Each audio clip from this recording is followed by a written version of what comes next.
Lena Carter was the kind of person who lit up a room the moment she walked in. At 28, she had a thriving career as a freelance photographer, capturing raw emotions and fleeting moments with an artist's eye. Her friends described her as fiercely independent but endlessly kind, the type of woman who would drop everything to help someone in need. She had dreams of opening her own studio one day, a place where she could tell stories through her lens. But all of that changed the day she met Daniel Hart. Their first encounter seemed like fate. It was a rainy afternoon in October 2018, and Lena had ducked into a cozy coffee shop to escape the downpour. Daniel was sitting at a corner table, typing away on his laptop. When their eyes met, he flashed her a smile that made her stomach flutter. He struck up a conversation, complimenting the vintage camera she carried everywhere. They talked for hours, losing track of time as the rain pattered against the windows. By the time they exchanged numbers, Lena already felt a spark she hadn't experienced in years. In the beginning, Daniel was everything Lena had ever wanted in a partner. He was attentive, romantic, and showered her with affection. He remembered the little things, her favorite flower, the way she took her coffee, the songs that made her smile. He showed up at her apartment with breakfast on days she had early shoots. He surprised her with tickets to a photography exhibit she'd been dying to see. To everyone around them, they were the perfect couple. Even Lena's closest friends, who were usually skeptical of new relationships, admitted that Daniel seemed different. But 6 months in, the cracks began to form. It started subtly, comments disguised as concern. "Are you sure you should wear that? You'll get a lot of attention." Then came the questions. "Who were you talking to? Why were you laughing like that?" At first, Lena brushed it off. Maybe he was just protective. Maybe he really did care. But soon, the questions turned into demands. Daniel needed to know where she was at all times. If she didn't answer his calls immediately, he'd show up unannounced, his face tight with suspicion. Then came the isolation. Daniel didn't like Lena's best friend, Mia. He claimed she was a bad influence, that she encouraged Lena to act single. Slowly, he convinced Lena to distance herself. He did the same with her family, picking fights whenever she spent too much time with them. Before long, Lena found herself canceling plans, making excuses, and shrinking her world to fit Daniel's insecurities. The first time he yelled at her, she was too stunned to react. It was over something trivial, a text from an old college friend. Daniel's face twisted in anger, his voice sharp enough to make her flinch. The next morning, he was on his knees apologizing, tears in his eyes, promising it would never happen again. But it did. The second time Lena tried to leave, Daniel showed up at her doorstep with a bouquet of roses and a handwritten letter. He swore he'd get help, that he couldn't live without her. Against her better judgment, she believed him. By early 2021, Lena knew she had to escape for good.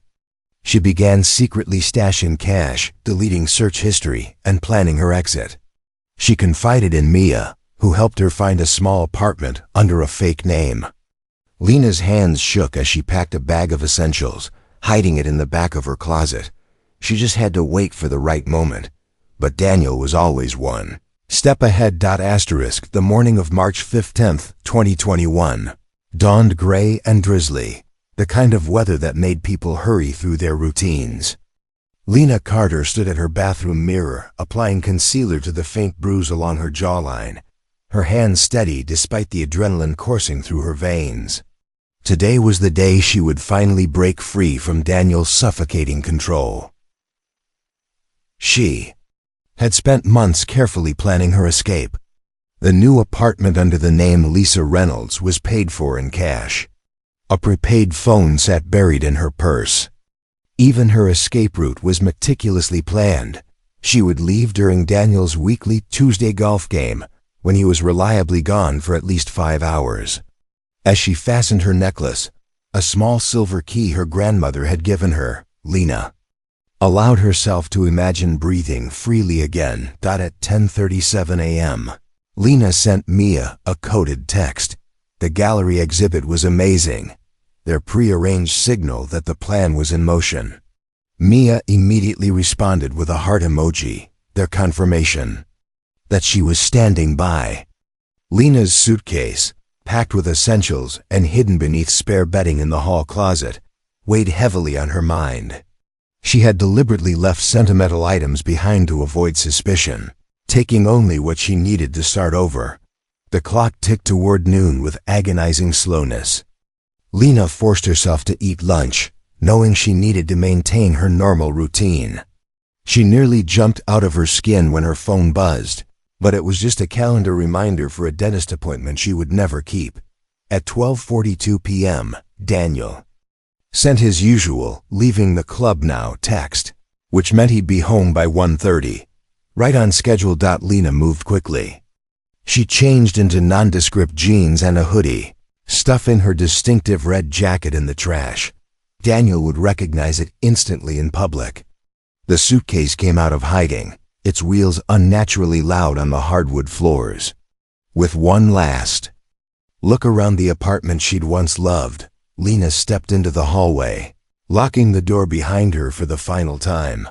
The elevator ride down to the parking garage felt endless. Every second stretched taut with the possibility of Daniel appearing unexpectedly. Lena's pulse pounded in her ears as she loaded the suitcase into her car, the old Toyota she'd kept registered in her mother's name that Daniel never drove. Engine turning over sounded like a gunshot in the silent garage. At 1:17 p.m., Lena pulled into a Walmart parking lot 3 miles away, just as planned. Mia waited in a blue Honda Civic, engine running. Their eyes met through the windshields, and for the first time that day, Lena felt a glimmer of hope. She transferred her suitcase to Mia's trunk, then hesitated before getting in the passenger seat. "Wait," Lena said suddenly, digging through her purse. "I need to leave my phone in my car. He's got tracking software on it." The realization sent a fresh wave of fear through her. How many other ways was Daniel watching her? At 1:43 p.m., Mia's car merged onto the interstate heading north. Lena watched her old life shrink in the side mirror, equal parts terrified and exhilarated. She didn't notice the black SUV that changed lanes 3 cars back, maintaining a careful distance. Mia's apartment was supposed to be a temporary safe house just for one night, before Lena caught a bus to her new city. As they carried the suitcase inside at 2:30 p.m., Lena finally allowed herself to breathe. She was out. She was free. But at 4:12 p.m., when Mia left to pick up dinner, Lena made a fatal mistake. She logged into her email from Mia's laptop just for a moment to cancel a photography gig. The login triggered an alert on Daniel's phone, one tied to the spyware he'd installed months earlier. By 5:30 p.m., Mia returned to an empty apartment. The takeout bags hit the floor when she saw the overturned coffee table. Lena's suitcase sat in the middle of the living room, unopened. The only sign of struggle was Lena's silver key necklace lying on the carpet, its chain snapped in two. Mia's frantic 911 call at 5:42 p.m. would launch a missing persons investigation, but the responding officers saw no immediate evidence of a crime, just another domestic situation, they assumed. It would be 3 weeks before anyone understood the horrifying truth. Lena had been so close to freedom when the trap finally closed around her. Asterisk. The first 48 hours after Lena's disappearance unfolded with eerie normalcy on the surface. Daniel Hart showed up at the police station on March 16th, the picture of a distraught boyfriend. His hands trembled as he filed the missing persons report, his eyes red-rimmed from what appeared to be sleepless nights. He provided officers with recent photos of Lena and a detailed list of her favorite places, his voice cracking when he mentioned how much she loved photographing the old oak trees at Riverside Park. Detective Sarah Morales took particular note of how Daniel's grief seemed performative. His tears dried up the moment he thought no one was looking. his posture shifting from slumped despair to alert tension whenever new officers entered the room. When pressed about their relationship, Daniel painted Lena as emotionally unstable, hinting she might have run away deliberately. "She's been so distant lately," he sighed, running fingers through his perfectly tousled hair. "I should have seen the signs." Meanwhile, Mia Cooper became increasingly frantic. She knew things the police didn't: the secret apartment, the escape plan, Lena's very real fear of Daniel. While officers focused on riverbanks and bus stations, Mia combed through Lena's digital footprint. She discovered suspicious login alerts from an unfamiliar IP address the afternoon Lena vanished. More chilling, Lena's cloud storage had been accessed hours after her disappearance, with several folders containing evidence of Daniel's controlling behavior permanently deleted. On March 18th, a break came from an unexpected source. Janitorial staff at the luxury apartment complex where Daniel and Lena lived reported a foul smell coming from the building's rarely used service elevator. Maintenance workers traced the odor to a storage closet on the parking garage level, where they discovered damp cleaning rags shoved into a corner. The rags tested positive for bleach and trace amounts of blood, type AB, matching Lena's medical records. Security footage from March 15th showed Daniel entering the service elevator alone at 6:03 p.m., carrying a large black duffel bag that hadn't been present when he left that morning. The investigation took a dark turn on March 21st when detectives obtained Daniel's internet search history. Between tearful television interviews begging for Lena's safe return, he had searched how long before a missing person is declared dead and best states to disappear with new identity. Most damning was a 2:17 a.m. search for body decomposition in water conducted just hours after Lena was last seen. Then, on April 2nd, the nightmare scenario became reality. A couple hiking near Lake Merrick, nearly 50 miles from the city, noticed an unnatural bulge in the reeds near the shoreline. What they initially mistook for discarded camping gear turned out to be a high-end hard-shell suitcase, partially submerged in the murky water. When park rangers pried it open, the stench of decomposition rolled out in visible waves. Inside, curled in a fetal position, was Lena Carter's body. The autopsy revealed horrifying details. Lena had been strangled, the hyoid bone in her neck fractured, a telltale sign of manual asphyxiation. Worse, petechial hemorrhaging in her eyes suggested she had fought desperately for air. The suitcase contained several evidentiary gold mines: strands of Daniel's distinctive auburn hair caught in the zipper teeth, a partial palm print matching his left hand on the interior lining, and most chillingly, Lena's own fingernail scratches along the inside of the case, as if she had briefly regained consciousness during transport. Forensic analysis determined the suitcase had been purchased just 3 days before Lena's disappearance from a luxury luggage store downtown.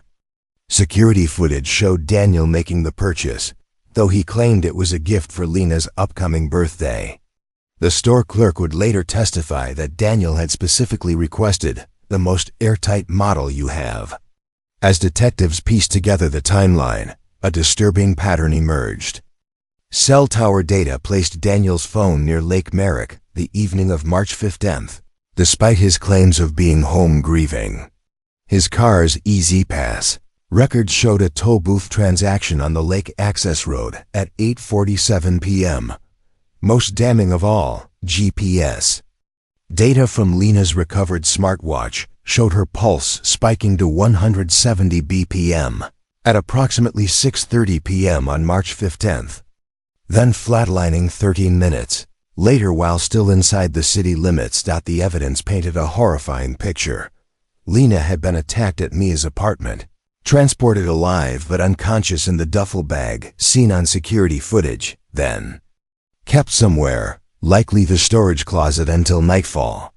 Her final moments likely occurred in the trunk of Daniel's car before he dumped her carefully packaged remains in the lake under cover of darkness. Yet even as the net tightened around Daniel Hart, Detectives couldn't shake one unsettling question. The amount of planning suggested premeditation, but Lena's escape attempt had been a last-minute decision. How had Daniel known exactly where to find her? The answer would lead investigators down a far darker path than they could have imagined. The discovery of Lena's body should have been the final piece of the puzzle, but Detective Morales couldn't shake the inconsistencies.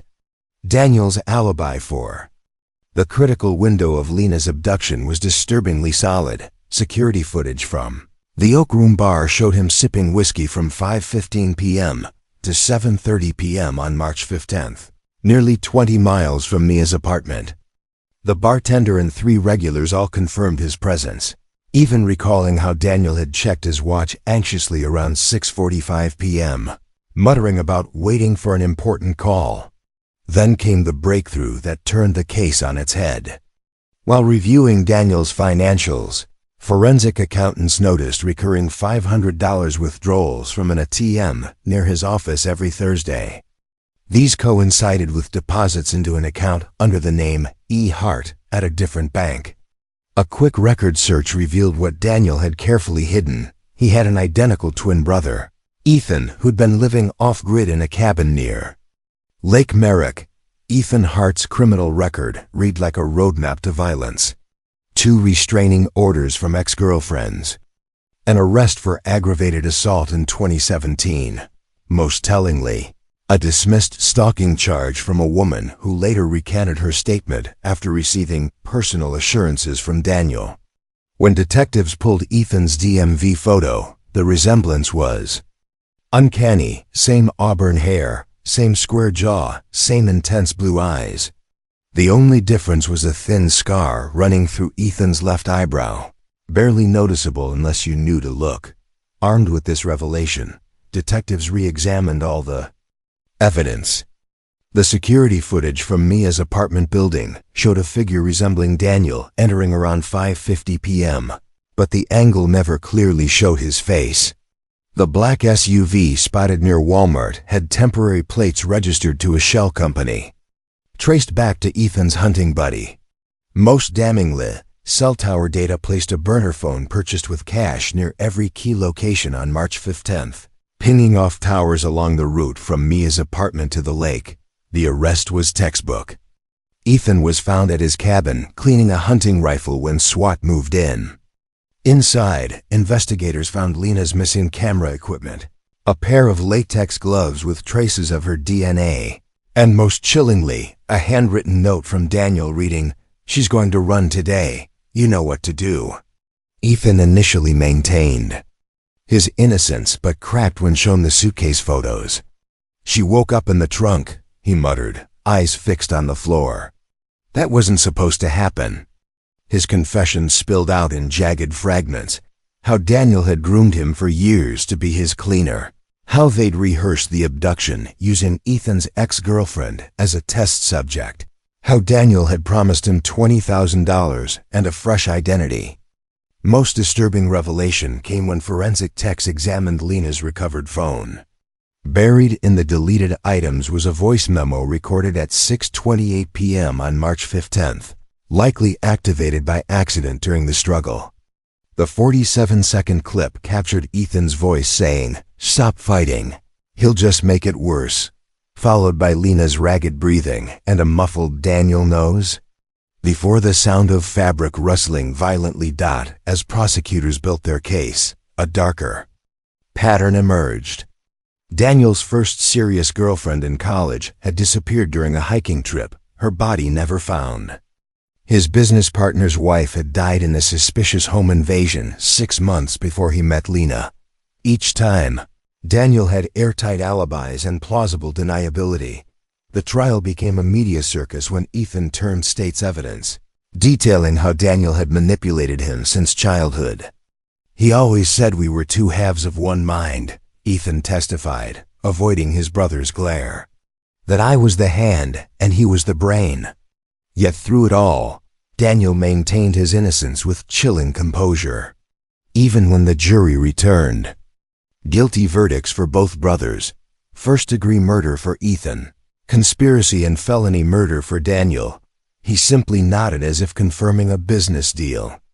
As bailiffs led him away, he turned to Detective Morales with a smile that still haunts her nightmares. "You'll never prove the others," he whispered. Then the steel door clanged shut on what might have been a confession, or just one final manipulation. Asterisk. The courtroom erupted when the verdict was read, but Lena's mother sat perfectly still, her fingers tracing the engraved key pendant she now wore every day. The jury had taken just 6 hours to convict both brothers, Ethan sentenced to life without parole, Daniel receiving 25 years to life as the mastermind behind the murder. As the judge slammed the gavel, cameras captured Daniel's smirk fading for just a second when he noticed Mrs. Carter's unwavering stare. It was the first time anyone had seen genuine unease cross his face. In the months following the trial, disturbing details continued to surface. Investigators discovered Daniel had taken out a $500,000 life insurance policy on Lena just 3 weeks before her death, listing himself as the sole beneficiary. His computer revealed encrypted files detailing at least 4 other suspicious deaths connected to women in his life, though without physical evidence, prosecutors couldn't bring additional charges. Most chilling was the notebook found hidden in his office wall, page after page of meticulous handwriting analyzing Lena's routines, vulnerabilities, and exactly how long it would take someone to notice she was gone. Lena's legacy took on a life of its own. Her photography series, Behind Closed Doors, originally meant to document urban loneliness, became a haunting exhibit about domestic violence when paired with her private journal entries. The images of empty bedrooms and half-set dinner tables took on new meaning when viewers noticed the recurring shadowy figure just out of frame, later confirmed to be Daniel, who had insisted on accompanying her to every shoot. Mia Cooper channeled her grief into founding the Lena Carter Foundation, which has since helped over 300 women safely escape abusive relationships through its network of safe houses and identity-changing services. The foundation's logo features Lena's key pendant, now a symbol of both imprisonment and liberation. 5 years after the trial, a breakthrough came from an unlikely source. Ethan Hart, incarcerated in maximum security, requested a meeting with Detective Morales. In the stark visitation room, he slid a crumpled Polaroid across the table, showing Daniel standing beside a familiar black suitcase at what appeared to be a remote cabin, dated 2 months before Lena's disappearance. "There were others," Ethan muttered, eyes darting to the surveillance camera. He liked to practice. The photo led investigators to a hunting cabin in northern Michigan, where ground-penetrating radar revealed 3 unmarked graves. Dental records identified one set of remains as Daniel's college girlfriend, who had supposedly vanished on a hiking trip in 2014. The other 2 victims are still unidentified. Their case is now reopened. Today, Daniel Hart sits in solitary confinement after multiple inmate attacks made general population too dangerous, even for him. He spends his days filing endless appeals and writing letters to true crime bloggers, maintaining his innocence with the same calm precision he once used to manipulate everyone around him.